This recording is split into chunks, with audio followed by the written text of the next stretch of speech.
folks, it's Wendy from Fingersticks Gallery again. So now that it's nice and cool, kind of, it's already almost 75 degrees in the morning, but the heat's been messing with my pores. So the paint consistency has been very inconsistent. So I'm doing this first thing in the morning before I go to work. Just want to show you a little bit what I do, because as you guys know, I really like to help beginners out start doing their paintings. So, and yes, today I'm wearing gloves. I'm trying the glove thing to see if it's even worth it. So I don't even use gloves when I'm working on the garden or cars or whatever, but we'll see if I can get through this. So I'm going to do a ring pour on this large canvas.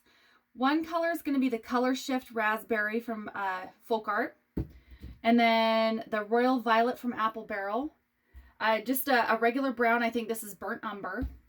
And then I had some Deco Art Satin Enamel in white that I used. That I had one pour that looked great. I can't figure it out. The ratios to me are just not working. But I also added a little bit of this light blue. So I added a tiny bit of this Clark & Kensington. It's Paint and Primer in One, Eggshell Enamel. And the color is Mediterranean Dusk. So I had a little bit of that color left over from a vanity I painted. So I just added a little bit to this and then added some Floetrol. It's a really pretty color. So I don't know what kind of billowing we're going to get. But then the Mediterranean, I added about half of the Mediterranean Dusk, half regular white paint that I use. It's house paint. It's Bear House paint. And then I topped it off with Floetrol. So it's probably 50% Floetrol. I have a very large, looks like a paintbrush hair in there. Got him. So this is going to be the background color. So this is going to be the pour in color. We're just going to pour a bunch of our colors into the background color. So a lot of artists right now are doing a lot of the background color and not so much of their other colors. I'm going to do more of the other colors and less background color than I think a lot of people are doing. And I'm going to thicken up my mix a little bit because it's been so warm. I'm going to do about 50% paint, 50% Floetrol. Normally my mix, so this is going to be almost a bottle. Actually, we'll just do the whole bottle. Why not? So this is going to be a little bit longer video, folks, because I want to show people what I normally do for my mixes. So Floetrol, latex-based Floetrol. And so we're kind of going back to basics so I can show you guys what I do on a normal day. Because normally I like to do all the mixes before I get on video because they tend to be a little bit long. So just get the rest of the paint out of the bottle.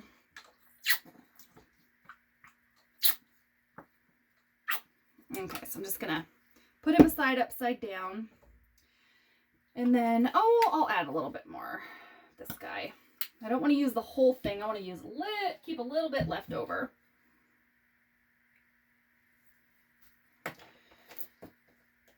Okay. So normally, one reason why I mix off camera, for one, because the videos they take forever, and a lot of you already know how to mix paints if you've seen any of my videos or any other awesome artists online. Consistency is key, honestly. Okay, so I think these are 5 ounce cups. So there's going to be about 4.5 ounces per cup. And it's pretty thick. It's going to leave a little bit of a trail. When it's really hot out, guys, I tend to make my mixes what I think are a little bit thick because the heat really, I think, messes with the paint. Okay, so bye-bye purple. Okay, so that was a whole 2-ounce bottle of the purple.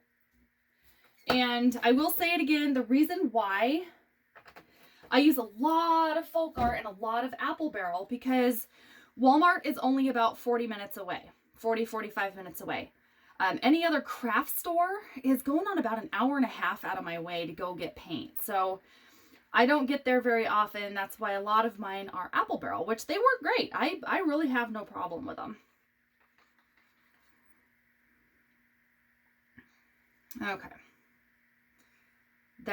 It's pretty thick. And that's, I mean, I'd rather go a little bit on the thick side than too thin. Okay. So then I'm going to pour, I can get the rest of the paint off this, reused cup. I didn't have another clean cup big enough for this canvas. So just a red Solo cup. I'm going to pour into that. So we're going to do the background color first.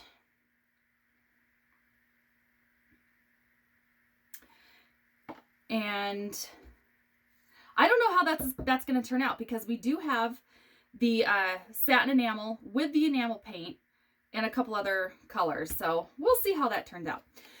Oh, before I get too far, I want to show you the painting that I forgot to show you because I couldn't remember which one it was on the last video. This turned out so great. This was like a flashback to the 80s painting. It's a little dusty, but it's nice and dry. Turned out great. It was a little outside my thought box, but thought I'd do something wild and crazy. Turned out great. That was a floating cup pour. And then the other one that I just did on the very last video is actually still drying. It was a dual cup. It was a gravity ring pour, but I did 2 cups at the same time, so that was pretty challenging. And I like to challenge myself, so okay. All right, so this canvas, I have already put water on the back to tighten it up a little bit. So I'm going to keep these to the side if I can. And then I'm only adding this. It's about the same color, but I just want to see if we can get some sort of other reaction with the paint. Oh, you know what? I think I'm going to prep the canvas first. Just at the very least around the outside, actually. I'm going to water him down with Floetrol, because if you do the background color the same as what you already have in your mix, you won't get those really ugly bubbles coming up all over the place. If you use like a white, it'll look like stars, which is fine if you're doing a starry effect. But it really helps your paint to not roll over on itself. So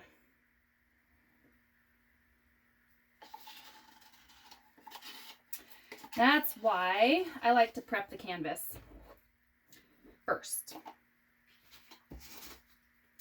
So my inspiration actually for doing these colors was I was scrolling through Facebook like I do when I'm bored. And I saw this really pretty horse. It was like the horse's head and the mane were a whole bunch of random different colors, but it was in a rug, like a regular living room rug.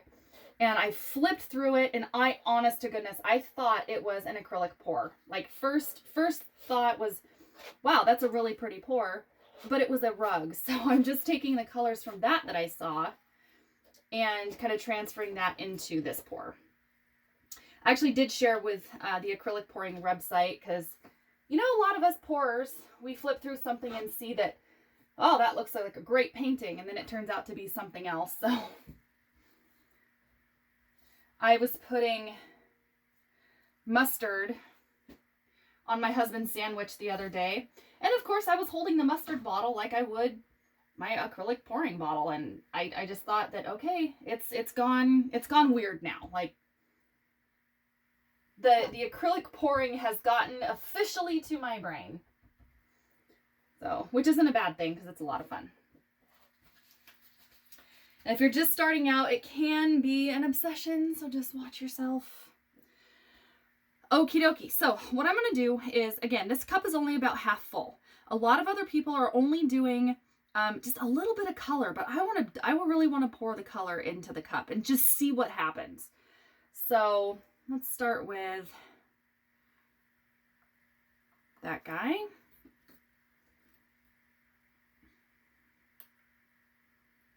A bunch of purple. And then I don't know how this is going to work out, but we're just going to squirt them right down in the middle. And then I'm going to hold this guy up high because I want to get him right in there. Okay. Now we're just going to do a ring pour. Or I might just do a regular, I don't know, we'll see. I'm gonna do a traveling ring pour on this guy.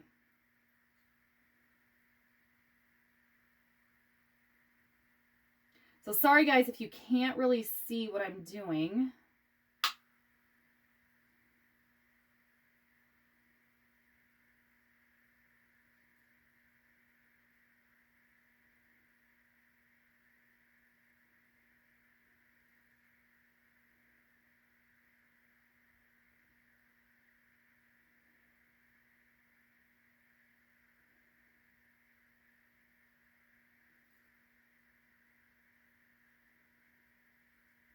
Okay, catch the drip, because really the tail end of this is going to make a huge difference. If you think it doesn't, it will. You will absolutely see if you drip, if you wiggle, if you do anything at the very end, it will be very, very obvious. So try to catch your drip. And on this one, I'm not going to torch it quite yet. There's a ton of bubbles, but I don't want to make too many cells right up at the beginning. They're already starting to pop, which is fine, but I want to minimize that as much as I can.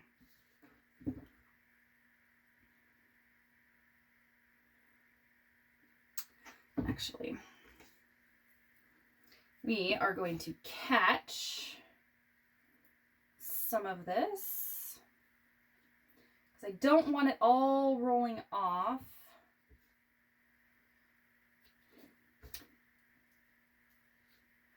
You know what? I almost think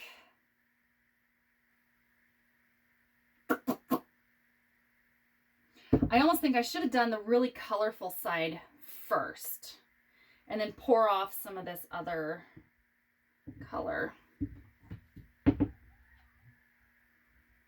So when you do these, when you catch your paint over the edge, tip it back, because if you move your stick right away, a lot of it is just going to come pouring off the canvas. So be careful when you're tipping. Make sure you tip it back.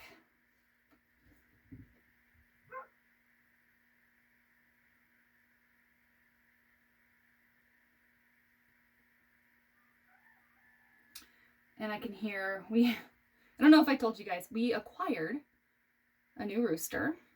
His name is Ashley. He's one of those Easter egg roosters. So the hens from him would lay the Easter egg colors. So the greens and the blues and the browns and I don't know what other color, but they will lay all these really cool colored eggs. No, they don't taste different. They all taste the same, but they're just kind of cool. So him and Big Boy, who is our original rooster, yeah, I mean, they're doing okay. They've sorted things out. They're kind of halfway friends. I think they tolerate each other now. So we never had any huge rooster fights, but I think it was a good thing that Ashley was very young when we got him. So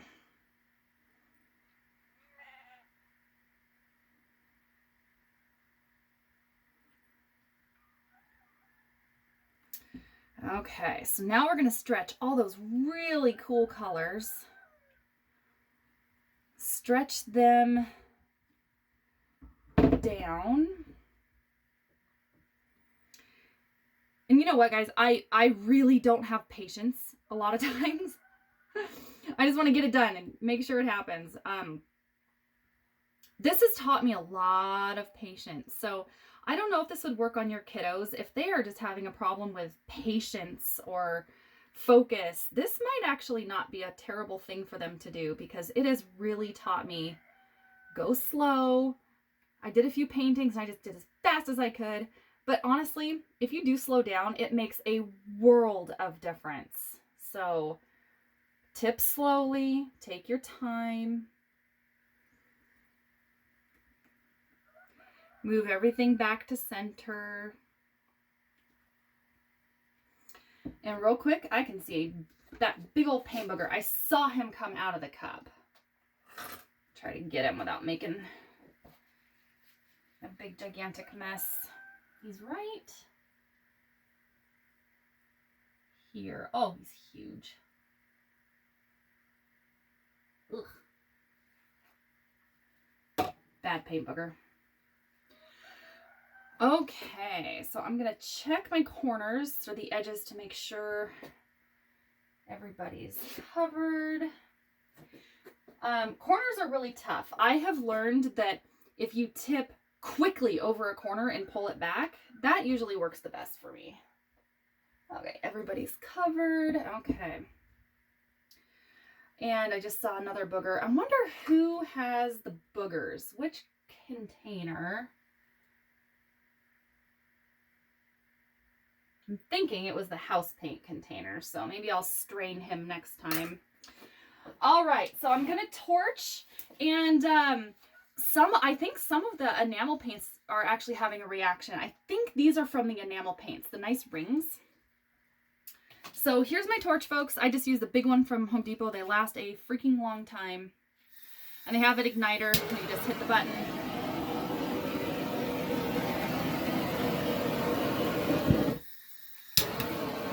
Ah! Well, I'm running out, obviously. Clearly.